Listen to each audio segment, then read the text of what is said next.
If you weren't the CEO's daughter, I wouldn't date you. You're such a plain girl. He said that and splashed beer on my head. Whether it was the alcohol or not, he couldn't stop his abusive words. I couldn't believe the situation and remained silent even when insulted. I apologize for the wait. At the voice from behind, my boyfriend's expression changed. Without looking back, I got into the car as prompted. My name is Stella. As the daughter of the CEO of a company, I've been treated with care since childhood. And I was tired of adults changing their behavior when they saw my father behind me. Originally quiet and preferring to be alone, I started blending into the surroundings as I grew up, suppressing myself to avoid standing out. Even the friends I made through effort distanced themselves once they learned about my father's job. I used to dislike my father's profession, but as I entered university and studied business, my perspective changed. Through lectures, I began to understand the difficulty of achieving stable performance over the long term, like my father. I developed an interest in my father's company. Listening to his passion and thoughts about the company, I delved deeper into learning. Stella has good university grades and seems to have a sense for business, so I'd entrust the company to her eventually. That's what my father said. I thought, if I ever become the CEO, I'd like to create a company culture where employees can speak freely, regardless of titles or positions. Having felt lonely in my childhood, I admired an atmosphere where open communication was possible.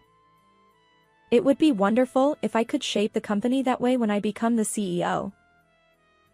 The evening city streets were bustling with various people. I checked the clock. It was 6:50 p.m., and felt relieved. I always wanted to arrive before Lucas for our meetups. I took out a small mirror to adjust my bangs. I also checked the position of my hair accessory. As I tossed the mirror into my handbag, I noticed Lucas, dressed in a suit, slipping through the crowd. I waved to the smiling Lucas and greeted him. We entered our usual bar together. We ordered simple appetizers and wine, toasting to Friday nights spent chatting about work and trivial matters. I loved those casual evenings. Lucas and I started dating during our 4th year of university, and soon it will be 2 years. We got to know each other because we were in the same seminar. Lucas noticed the quiet me, who tended to fade into the background, and approached me.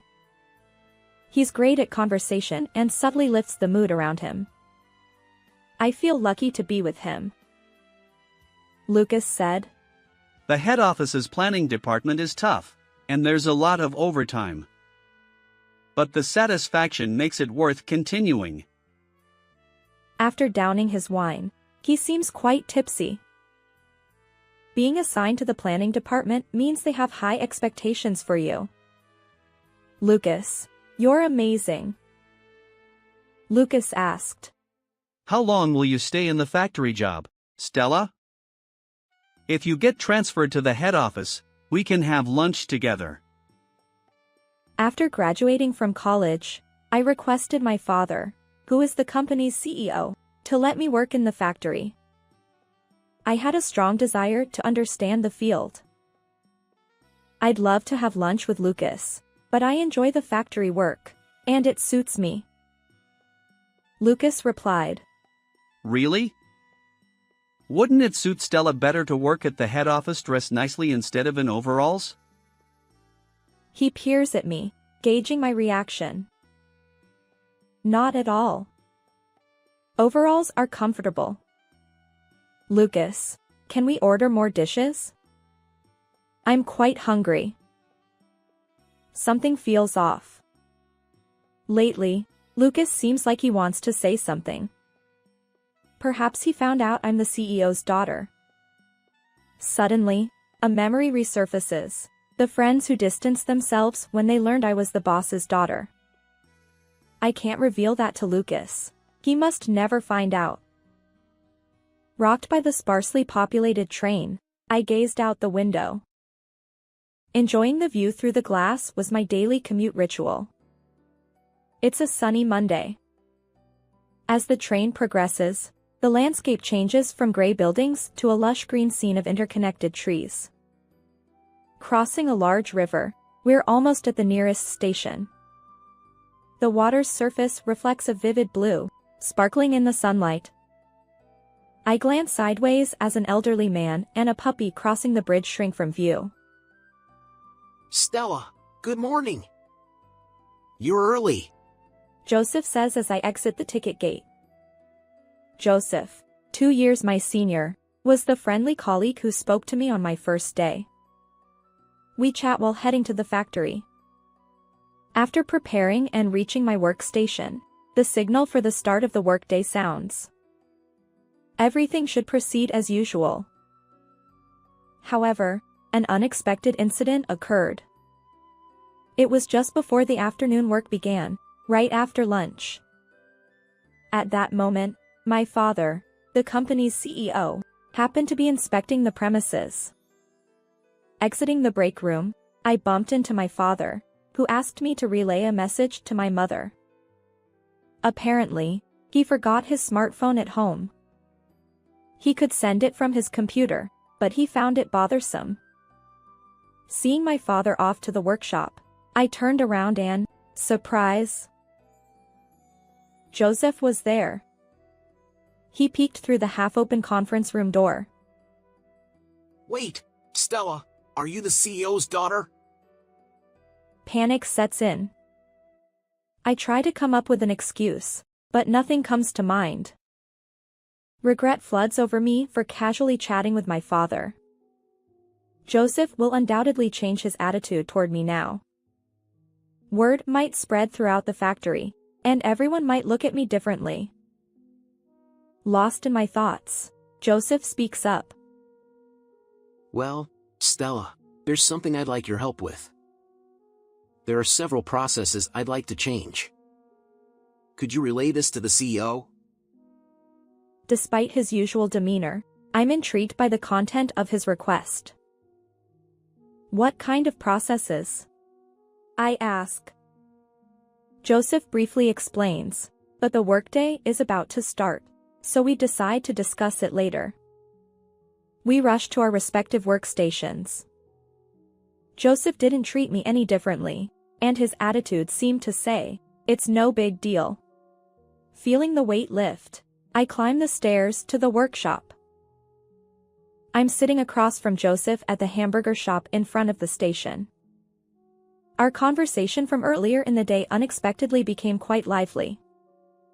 To put it simply, Joseph's wish is to give decision-making power to the field workers. As it stands, any changes to the established manual require approval from headquarters. This is necessary for even the most minor changes, and after the factory submits a request for approval, someone from headquarters comes to inspect. Then, it takes time to get consent. Often, by the time consent is received, the situation has changed, and the change is no longer needed, but it also takes effort to cancel the application.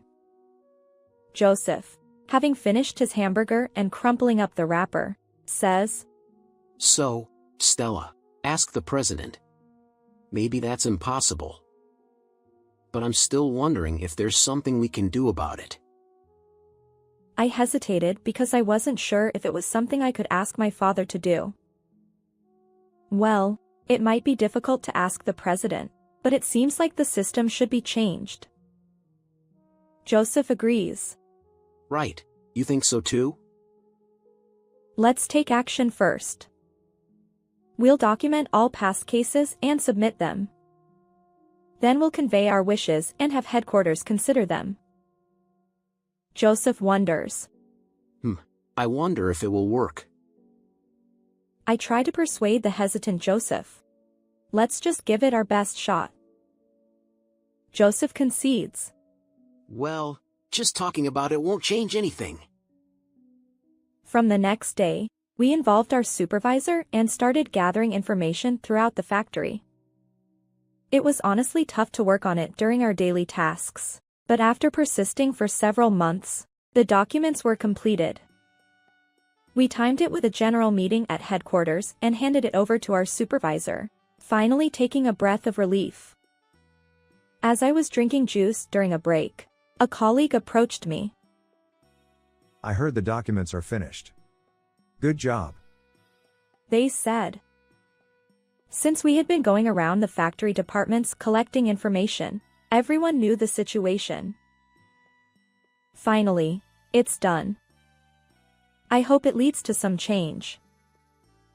My colleague reassured me. It'll definitely be okay.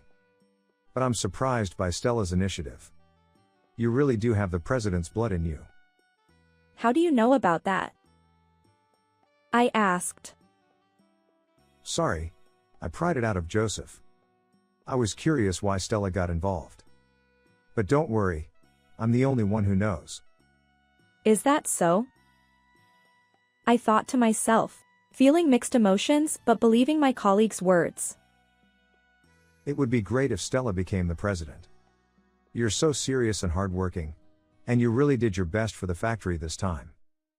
Me, as president? That's impossible.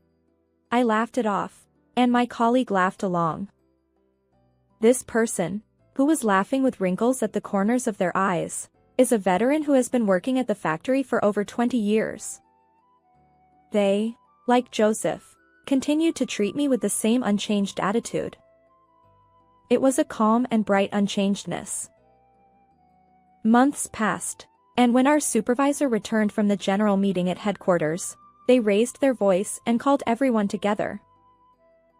What's going on? The employees gathered, wondering. The supervisor announced, there's been a partial change in the authority at the site.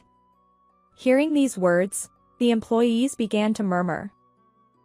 I instinctively looked for Joseph. He was on the outskirts of the group, noticed my gaze, and gave a small wave in response.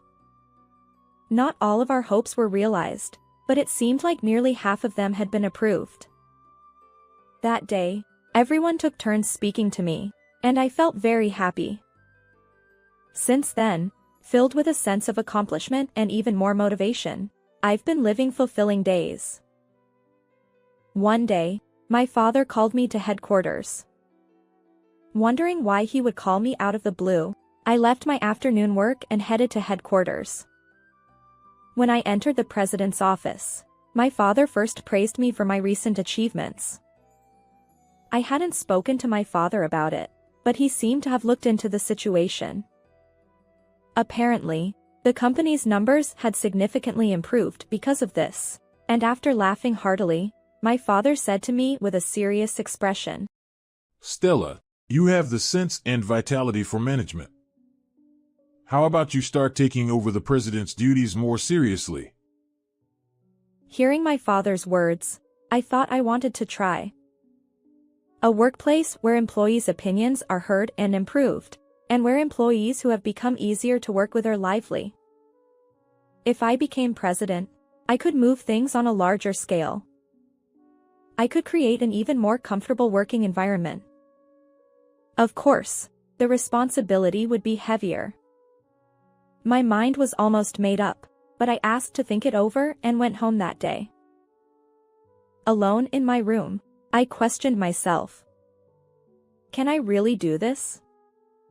Can I fulfill the responsibility? I had trouble falling asleep that night.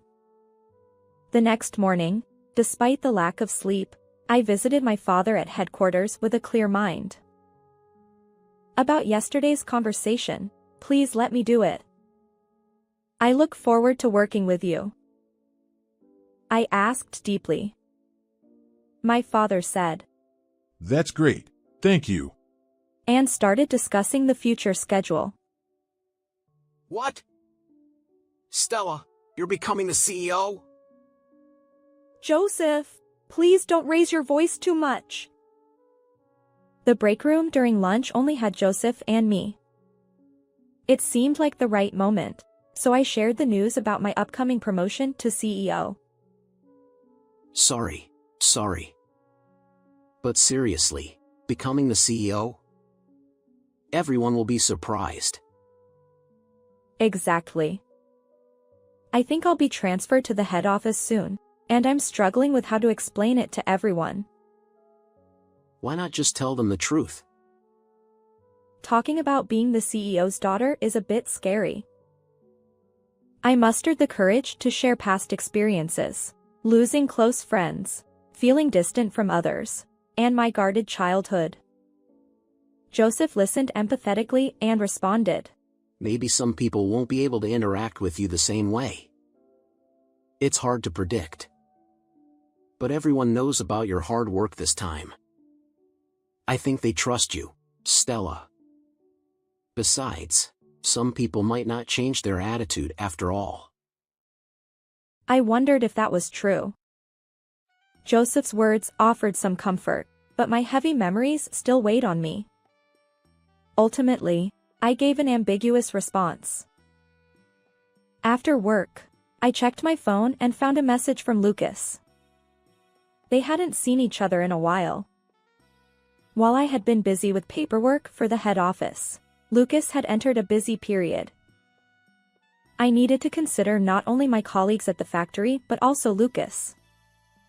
As the train rocked, I sighed. Could I really express the truth myself? What would happen if I did? The date for my transfer to the head office was confirmed. In a few weeks, I will leave the factory. I was unsure how to tell everyone, impulsively visited the document room. Dusty and filled with various files, I opened a cardboard box near the entrance and pulled out a thick bundle tied with black string. It was my work journal from the beginning. As I reviewed entries from my early days, when I was clueless and received patient guidance, when senior colleagues encouraged me, and when someone consoled me after making a mistake, my heart settled. It wasn't about being accepted or not, it was about expressing gratitude and sincerity. Determined, I left the document room. During Monday's morning assembly, I announced my transfer to my colleagues. Prompted by my supervisor, I stepped forward and greeted. As everyone wondered what I was about to say, Joseph and other colleagues who knew the situation watched from the back. I revealed that I was the CEO's daughter and would be taking over the company, expressing my gratitude. Surprisingly, I smoothly voiced what had troubled me. Though some were clearly shocked, Joseph congratulated me, and supportive voices followed. The atmosphere softened, and I felt relieved. I received heartfelt encouragement. Later, everyone invited me out for drinks. It was a celebration of my promotion to CEO, so we headed to a bar with a large group. The sheer number of attendees overwhelmed me, and I felt like crying. But it also gave me confidence. I was truly accepted. They had reserved a different place than usual for the occasion, and we all boarded the train together. After a 15-minute ride, we arrived at a bar known for its delicious food. We chatted aimlessly, and as the drinks flowed, a light, fluffy sense of joy enveloped us. When I checked the time, nearly 2 hours had passed. I decided to freshen up a bit and headed to the restroom. The bar was bustling at 8 p.m., and every seat was taken. As I looked around, intrigued by the novelty of the new place, I suddenly heard a familiar voice. Instinctively, I turned my attention toward it. The voice seemed to be berating someone.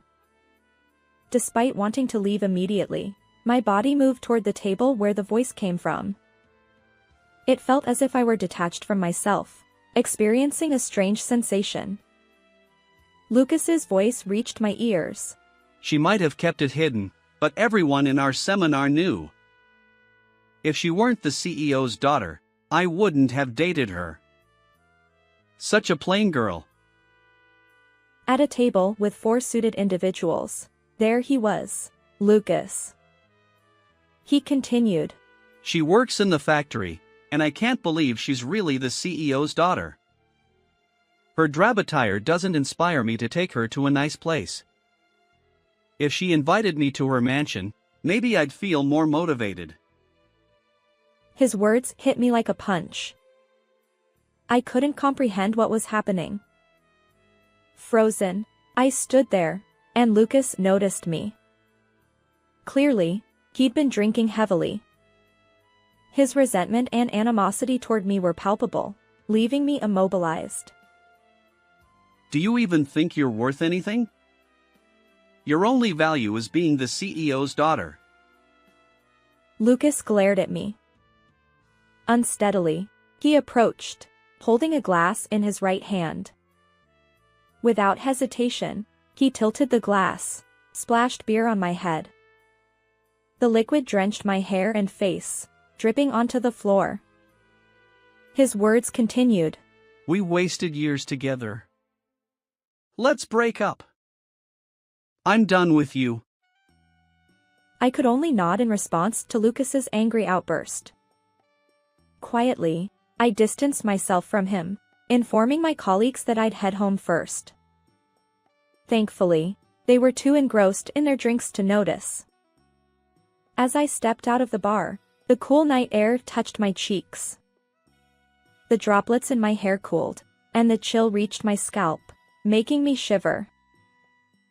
Reluctant to take the train in this state, I reluctantly called for a car.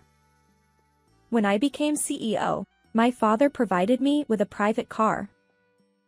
The driver was someone I'd known since childhood, and the familiarity of the car offered some comfort. I stared at the passing roads, wanting to feel at ease. That's when I saw someone emerge from the bar's entrance. You're still here? Looking shabby as ever. Honestly, you're a pitiful sight. Supported by what appeared to be colleagues, Lucas staggered toward me. My heart was in tatters, unable to bear any more of his words. How could he be so cruel? I apologize for keeping you waiting, President. A voice comes from behind. President! Lucas looks surprised and gazes at me. Please get in from this side. Prompted to the rear seat, I stepped forward. Wait a minute! What I said earlier was just a joke. If you had told me you became the president, we could have continued our relationship. Let's keep going! I glance over my shoulder at Lucas, who is desperately trying to convey something. No emotions surface within me. If anything, there's a faint sense of discomfort. The president is tired, so please go away. Confirming that I've boarded, the driver closes the door. As the car starts moving, my tear ducts collapse. Tears flow one after another, streaming down my cheeks and falling onto my knees. What did I like about him? To think he was that kind of person. After crying for a while, I started feeling calm. Suddenly, I realized it was my fault. Being in a relationship without showing my true self was an unreasonable idea. With that thought, I begin to feel relieved. I wipe away my tears with a handkerchief and gaze out the window. The starry sky has occasional clouds drifting across it. It feels like being underwater. The gentle sway of the waves, as if drifting along, is soothing. I think about my factory colleagues. And then about Joseph. Being accepted for who I truly am is incredibly reassuring. Rubbing my swollen eyes from crying too much, I fall asleep just like that. A year and a half has passed since becoming the president.